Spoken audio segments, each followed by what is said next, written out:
Nosotros, los agnósticos. En los capítulos precedentes le hemos expuesto a usted los hechos que, así lo esperamos, le permitirán establecer claramente la distinción entre quién es alcohólico y quién no lo es. Si no puede renunciar al alcohol, aunque lo desee sinceramente, o si es incapaz de detenerse cuando bebe, entonces es probable que usted sea alcohólico. Si este es el caso, su mal podría ser de aquellos que solo pueden ser vencidos por una experiencia espiritual. Una experiencia de este género le puede parecer imposible a un ateo o a un agnóstico. Sin embargo, no hacer nada significa correr a la catástrofe y, sobre todo, si se es un alcohólico, cuyo caso no presenta esperanza. Hacer frente a la disyuntiva entre morir de alcoholismo o vivir sobre una base espiritual no siempre es fácil. Pero esto no es tan difícil. Alrededor de la mitad de nuestros primeros miembros se encontraban en este caso, y al principio algunos trataban de evadir el tema, esperando, contra toda evidencia, que no fuesen verdaderos alcohólicos. Entonces, después de cierto tiempo, tuvieron que aceptar el hecho de que debían de dar a su vida un fundamento espiritual, o si no, quizás sea el caso de usted. Pero anímese, ya que algo así como 50 de nosotros nos creíamos ateos o agnósticos. Nuestra experiencia comprueba que usted no debe desconcertarse. Si un sencillo código moral o una mejor filosofía fueran suficientes para vencer al alcoholismo, muchísimos de nosotros ya nos hubiéramos aliviado desde hace mucho tiempo. Sin embargo, la ética y las filosofías no nos salvaron a pesar de todos los intentos que hicimos. De hecho, quisimos ser de una moralidad perfecta, quisimos con todo el corazón aferrarnos a una cierta filosofía, mas no tuvimos la fuerza necesaria. Nuestras posibilidades humanas, guiadas por nuestra voluntad, no eran suficientes. Fracasamos, lamentablemente. Nuestra impotencia nos planteaba un verdadero dilema y teníamos que encontrar una fuerza gracias a la cual pudiéramos vivir, y esta debía de ser un poder superior a nosotros mismos. Evidentemente. Pero, ¿dónde podíamos encontrar este poder superior? La búsqueda de tal fuerza es justamente el tema de este libro. Su fin principal es conducirlo a descubrir un poder superior a usted mismo que le ayude a resolver su problema. Y si no le gusta la palabra problema, llamémosle situación, aunque su situación en realidad es un problema. Hemos escrito un libro que, según lo creemos, es tanto espiritual como moral. Eso quiere decir que seguro que vamos a hablar de Dios. ¿Y qué dificultad para los agnósticos? En cuanto nos ponemos a hablar con un recién llegado, vemos enseguida la esperanza dibujarse en su rostro, pero cuando platicamos sobre su alcoholismo y cuando le explicamos cómo funciona nuestra agrupación, aún así vemos que su ambiente se ensombrece cuando se toca la espiritualidad y sobre todo cuando mencionamos el nombre de Dios. Pues acabamos de recordarle un tema que él creía haber evadido totalmente y que no tenía que tomar en cuenta por el resto de sus días. Sabemos lo que siente. Como él, tuvimos prejuicios y dudamos sinceramente. Algunos de nosotros se han mostrado violentamente antirreligiosos, pero para otros la palabra de Dios evocaba una idea peculiar de aquel que se les había tratado de imponer durante su infancia. Quizás nosotros rechazamos esta concepción particular porque nos parecía vacía, y creímos así haber abandonado por completo la idea de Dios. Creer en una fuerza exterior y depender de ella nos parecía una prueba de debilidad y hasta de falta de coraje. Esta idea nos disgustaba. Mirábamos con profundo escepticismo este mundo de individuos en guerra, de religiones enemigas, de calamidades inexplicables. Mirábamos con desprecio a las personas que se decían piadosas. ¿Cómo podría un ser supremo estar mezclando con todo esto? Y de todas maneras, ¿quién podría entender a una entidad semejante?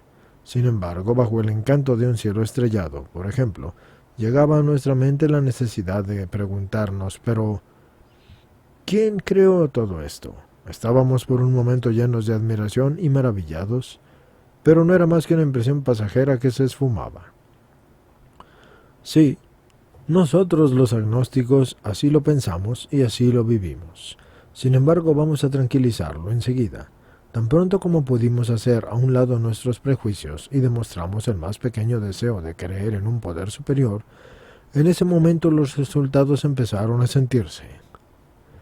Aun cuando fuera imposible para cualquiera de nosotros definir y comprender ese poder, esa persona que es Dios. Para nuestro gran alivio, descubrimos que no era necesario apegarnos a la concepción de Dios que tuviera alguna otra persona.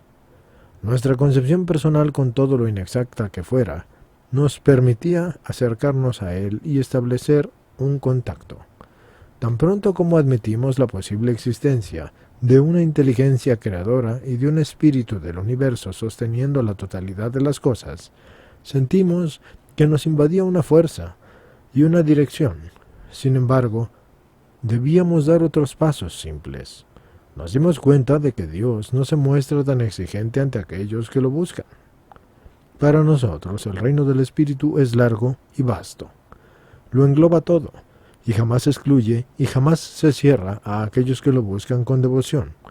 Está abierto, y así lo creemos, a todos los hombres. Por consecuencia, cuando se trata de Dios, nosotros hablamos de nuestra propia concepción de Dios, y eso se aplica también a todas las otras formas de expresión espiritual que usted encontrará en este libro. No permita que alguno de sus prejuicios contra los términos de la espiritualidad le impida preguntar honestamente lo que en el fondo puedan significar para usted. Al principio, esta actitud nos bastó para comenzar a crecer espiritualmente y establecer nuestras primeras relaciones conscientes con Dios, tal como nosotros lo concebíamos. Enseguida llegamos a aceptar muchas cosas que nos habían parecido completamente impensables, y eso es evolucionar. Pero para evolucionar debíamos comenzar en alguna parte, y cada uno de nosotros tomaba su propia concepción de Dios, con lo imperfecta que dicha concepción hubiese sido o pudiese ser. No teníamos más que una pequeña pregunta que hacernos. ¿Creo o estoy dispuesto a creer en la existencia de un poder superior a mí mismo? Nuestra opinión es que, tan pronto como un hombre pueda afirmar que cree o que quiere tratar de creer, incuestionablemente estará en la ruta correcta. Muchas veces se probó entre nosotros que sobre esta piedra angular podía ser construido un edificio espiritual estupendamente eficaz. Para nosotros se trató de un gran descubrimiento, porque pensábamos que no podíamos servirnos de los principios espirituales sin aceptar ciegamente muchas cosas que encontrábamos difíciles de creer. Cuando alguien quería platicarnos sobre principios espirituales, ¿cuántas veces dijimos: quisiera con todo mi corazón poseer lo que este hombre posee? Estoy seguro de que triunfaría si solo fuera capaz de creer como él. Pero no puedo aceptar como verdaderas las numerosas afirmaciones de fe que para él son tan claras. Y fue entonces un gran consuelo para nosotros saber que podíamos comenzar en un grado inferior de la pequeña escala que se nos presentaba, además de nuestra aparente incapacidad para aceptar cualquier cosa solamente sobre la base de la fe, y a menudo nos paralizaban la obstinación, la susceptibilidad y los prejuicios irracionales que teníamos. Algunos de nosotros éramos al principio así de recelosos y nos enfurecíamos ante cualquier alusión a la espiritualidad. Era necesario abandonar este modo de pensar. Expuestos como estábamos a la destrucción alcohólica, en poco tiempo abrimos nuestra mente a las cosas espirituales, tal como lo habíamos intentado hacer con otras cosas. En este sentido, el alcohol tuvo sobre nosotros un efecto de persuasión y nos obligó finalmente a entrar en razón. El proceso a menudo fue tardado, y hoy tenemos la esperanza de que nadie oculte sus prejuicios tanto tiempo como algunos de nosotros lo hicimos. El lector probablemente se preguntará por qué debe creer en un poder superior a él mismo. Creemos tener buenas razones, así que examinemos algunas. El hombre práctico de hoy exige hechos y resultados. El siglo XX está abierto a toda clase de teorías, pero éstas deben estar fundamentadas sobre hechos concretos. Por ejemplo, numerosas son las teorías sobre la electricidad, y todo el mundo las acepta sin la menor duda, sin discutir. ¿Por qué? Simplemente porque es imposible explicar lo que se ve, lo que se siente, lo que se dirige o lo que se utiliza sin una hipótesis válida como un punto de partida. En nuestros días todo el mundo cree en una multitud de cosas consideradas como evidentes, pero de las cuales no existe ninguna prueba tangible e irrevocable. ¿Y la ciencia no nos enseña acaso que no hay una prueba menos sólida de lo que llamamos justamente una prueba tangible? En el estudio que el hombre hace del mundo material, está invariablemente demostrado que las apariencias no corresponden del todo a la realidad intrínseca. Aquí tenemos un ejemplo. Toda viga de acero consiste en una masa de electrones que gravitan alrededor de un núcleo a una velocidad inimaginable. Esos corpúsculos se rigen por leyes precisas que son las mismas para todo el universo de la materia. Eso es lo que la ciencia nos enseña, y no tenemos ninguna razón para dudarlo. Por otro lado, en cuanto se nos pide considerar que el origen de este mundo material y de esta vida, tales como los vemos, es obra de una inteligencia creadora y directora y todopoderosa, de inmediato nuestros perversos instintos salen a la superficie y nos las ingeniamos para persuadirnos de lo inverosímil de esa hipótesis, así que leemos enormes volúmenes y nos enfrascamos en discusiones que no tienen sentido, opinando que creemos que no hay necesidad de Dios para dar una explicación del universo. Si nuestras suposiciones estuvieran fundadas, la vida no tendría un origen y no significaría nada y no llevaría a ninguna parte. En lugar de reconocer que somos solo los agentes inteligentes y las puntas de la lanza de un universo siempre en evolución y creado por Dios, nosotros, agnósticos y ateos, habíamos escogido creer que la inteligencia humana era la primera y la última palabra, el alfa y el omega del universo un poco pretencioso. De hecho, ¿no lo cree así? Nosotros que recorrimos ese camino tortuoso le suplicamos hacer a un lado todos sus prejuicios, aun aquellos contra las organizaciones religiosas. Aunque algunas no son lo suficientemente humanas, descubrimos que las religiones han ofrecido a millones de personas un fin y una dirección a seguir. Los fieles de estas religiones llevan una vida razonable, nosotros ninguna. Nos divertíamos al escandalizarnos con el cinismo de las diversas creencias religiosas cuando a veces pudimos haber observado que en los creyentes de cualquier raza, color o fe religiosa había una estabilidad y una felicidad que podían sentirse útiles, y a estos valores nos debimos haber acercado nosotros mismos. Preferíamos interesarnos en las debilidades humanas de esas personas y a veces nos apoyábamos sobre sus deficiencias para condenarlos en masa.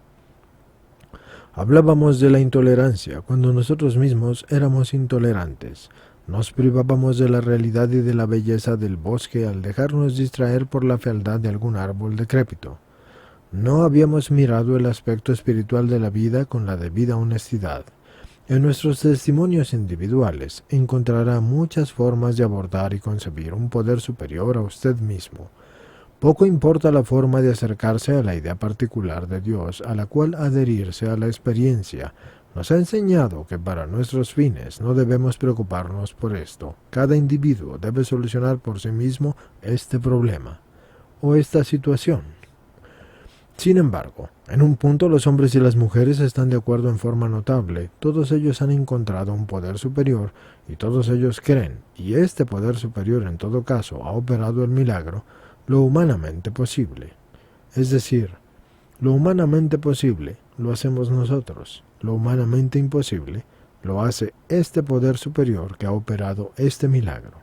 Como lo dijo así un famoso estadista americano, veamos la historia.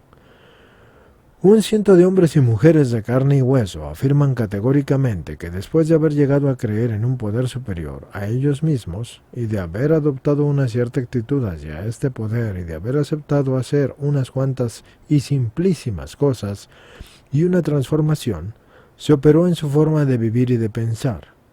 Así, al borde de la desesperación y del colapso y del fracaso total de sus recursos humanos, se sintieron invadidos por un sentimiento de fuerza y de paz y de dicha y de certeza.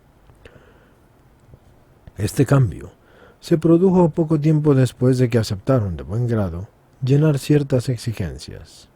Confusos y desconcertados como estaban ante la futilidad aparente de la existencia, Vieron las razones profundas de su dificultad de vivir, haciendo a un lado la cuestión del alcohol, y ellos explicaban por qué su vida era tan insatisfactoria. Nos muestran cómo se produjo en ellos el cambio, una vez que cientos de personas pueden afirmar que la conciencia de la presencia de Dios es ahora lo más importante de su vida, y tenemos una fuerte motivación para creer. El mundo que nos rodea hizo más progreso sobre el plano material en el curso del último siglo que durante todos los milenios precedentes. Casi todos conocen la razón. Aquellos interesados en la historia nos dicen que intelectualmente los hombres de la antigüedad eran iguales a las más grandes mentes de nuestro tiempo. Sin embargo, en la antigüedad el progreso material era de una lentitud penosa. Los métodos de investigación y el espíritu de invención de la ciencia eran casi desconocidos. En lo que se refiere a lo material, el espíritu del hombre estaba aprisionado por las supersticiones, las tradiciones y toda clase de ideas establecidas. En tiempos de Cristóbal Colón, muchos consideraron una locura creer que la Tierra fuera redonda, y otros llegaron hasta el punto de condenar a muerte al sabio Galileo por las herejías que propagaba en materia de astronomía. Nosotros nos hemos preguntado si algunos de nosotros no éramos tan prejuiciosos e irracionales en relación con el aspecto espiritual como las personas de la antigüedad en relación con lo material. Asimismo, en el curso del siglo que vivimos, los diarios americanos han titubeado en publicar la crónica del primer vuelo aéreo realizado con éxito por los hermanos Wright en Kitthawk. ¿No habían fracasado todos los vuelos anteriores? ¿No se habían caído en máquinas voladoras del profesor Langley al fondo del Potomac? ¿Acaso los mejores matemáticos no habían demostrado que el hombre jamás podría volar?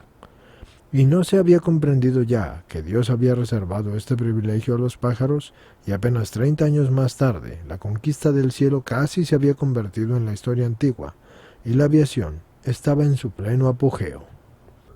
Nuestra generación ha sido testigo de una liberación total del pensamiento. Si le enseñamos a un estibador de puerto un periódico dominical en donde se hable de un viaje a la luna en un cohete, él nos dirá, apuesto que lo harán, y en poco tiempo.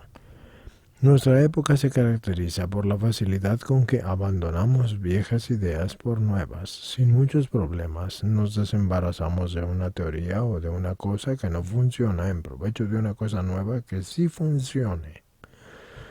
Nos hemos preguntado si no podríamos tomar la misma actitud frente a nuestros problemas humanos y aceptar cambiar también nuestros puntos de vista. Teníamos dificultades en nuestras relaciones personales. No podíamos controlar nuestra naturaleza emocional. Éramos presas de la tristeza y la depresión. Éramos incapaces de ganarnos la vida. No le encontrábamos ningún objeto a nuestra existencia. Éramos presas del miedo. Éramos desdichados. No creíamos poder hacer nada por los demás. Entonces, ¿no era más importante encontrar un remedio de largo plazo a nuestras frustraciones que estar viendo en los diarios las columnas sobre los vuelos a la luna? Claro que sí. Una vez que vimos a otros resolver sus problemas simplemente mediante su confianza en el espíritu del universo, no pudimos hacer otra cosa que ya no dudar en el poder de Dios. Nuestras ideas nos llevan a la nada. La idea de Dios funcionaba. Fue su fe ingenua lo que llevó a los hermanos Wright a creer que podrían construir una máquina voladora, y triunfaron. Sin esta confianza no habrían hecho nada. Nosotros, agnósticos y ateos, vivíamos convencidos de que podríamos resolver nuestros problemas con solo nuestro poder, cuando otros nos enseñaron que habían podido salir adelante gracias al poder de Dios. Empezamos a sentirnos un poco como aquellos que habían pensado a principios de siglo que los hermanos Wright jamás podrían volar. La lógica es una gran cosa. Nos gustaba y nos sigue gustando. No es por casualidad que se nos haya favorecido con la facultad de razonar y de examinar los mensajes de nuestros sentidos y de sacar conclusiones. Ese es uno de los maravillosos atributos del hombre. A causa de nuestro agnosticismo, no nos satisfacían las proposiciones que porque se presentaran a un estudio y a una interpretación racionales. Y por eso es que estamos haciendo todo lo posible para explicar por qué nuestra fe es racional y porque nosotros encontramos más sano y más lógico creer que no creer. Porque nuestra antigua forma de pensar era descuidada, indolente, y encogíamos los hombros con aire de incredulidad y decíamos, no sé. Para nosotros los alcohólicos, atormentados por una crisis profunda de la cual éramos los primeros responsables y de la cual no podíamos escapar, fue necesario examinar sin temor la afirmación de que Dios es todo o Él es nada, y de que Dios es o Él no es. ¿Cuál iba a ser nuestra selección? Reunidos en este punto nos encontrábamos frente al problema de la fe. Imposible evitarlo. Algunos ya habían saltado sobre el puente de la razón, hacia la playa deseada de la fe.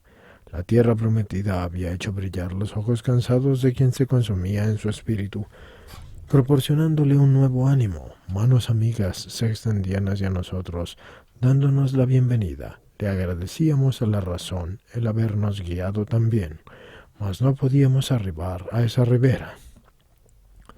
Tal vez nos aferrábamos demasiado a la razón en esta última etapa de nuestro viaje porque no queríamos perder nuestro sostén. Era natural, pero razonemos un poco al respecto. ¿No habíamos sido llevados sin saberlo al punto en que nos encontrábamos a causa de una cierta fe? ¿No era la seguridad de nuestro razonamiento la que nos impulsaba a creer? ¿No era la nuestra una especie de fe? Sí, nosotros habíamos creído y creído de una manera servil en el Dios de la razón. Así habíamos descubierto que de un modo u otro se trataba de la fe. Habíamos descubierto de manera simultánea que éramos adoradores. ¿Cuántas veces el solo hecho de pronunciar esta palabra hacía que a nosotros los intelectuales se nos pusiera la piel de gallina? ¿No habíamos adorado de diversos modos a las personas, los sentimientos, las cosas, el dinero y a nosotros mismos? Y después con motivos seguramente más nobles, ¿no habíamos visto con adoración la puesta del sol, el mar o simplemente una flor? ¿Y cuántos de estos sentimientos y de estos amores y de estas formas de adoración tenían que ver con la pura razón? ¿Quién de nosotros no había amado algo o a alguien? ¿No constituía todo eso la materia de que estaba hecha nuestra vida? ¿No eran adecuados estos sentimientos para determinar el curso de nuestra existencia? Era imposible afirmar que nosotros no tuvimos la capacidad de creer o de amar o de adorar porque habíamos vivido, de cualquier modo, de una fe o por una fe. Imagínese, una vida sin fe. Si nos hubiesen dado solo la razón, ¿qué cosa sería la vida? Pero creíamos en la vida evidentemente, y creíamos, sí que creíamos. Ciertamente no podíamos dar una prueba de la vida, tal como se demuestra que la línea recta es la distancia más corta entre dos puntos, pero ahí estaba la vida. Podíamos decir otra vez que todo eso no era más que una masa de electrones creados de la nada, sin ningún significado y en rotación hacia un destino ignoto y surgido de la nada. Evidentemente que no, porque los mismos electrones parecían ser más inteligentes que esto, y así lo afirman los mismos químicos. Entonces vimos que la razón no lo era todo. Tal como la utilizamos, tampoco es enteramente confiable, aun cuando emane de los cerebros más brillantes. Pensamos en aquellos que habían demostrado que el hombre jamás volaría por los aires. Habíamos asistido, en una u otra forma de vuelo, a la liberación del espíritu humano. Habíamos visto a personas que se elevaban sobre sus propios problemas, y esto era gracias a Dios, decían ellos, y nosotros solo nos limitábamos a sonreír. Habíamos sido los testigos de una liberación espiritual, pero preferíamos decir que no era verdad. Nos engañábamos recíprocamente en aquel tiempo, porque en cada hombre, mujer y niño está profundamente arraigada la idea de Dios. Esta puede estar enmascarada por la desdicha, la vanidad, el culto a otros valores, o a falsos dioses, o al dios amor, o al dios dinero, o al dios materialismo. Pero la idea de Dios está ahí, en cualquier forma, siempre está ahí, está la fe en un poder superior a nosotros mismos, y las manifestaciones milagrosas de esta fuerza en la vida de los seres humanos son hechos tan antiguos como el hombre mismo. Finalmente descubrimos que la fe en Dios, sin importar de qué tipo de Dios se estuviese hablando, era parte de nuestra naturaleza, como los sentimientos que experimentamos por un amigo o por un enemigo, o cualquier tipo de sentimiento que nos lleva a actuar. A veces debimos buscar mucho, pero Dios, estaba ahí. Su existencia era, sigue siendo y será tan real como la nuestra.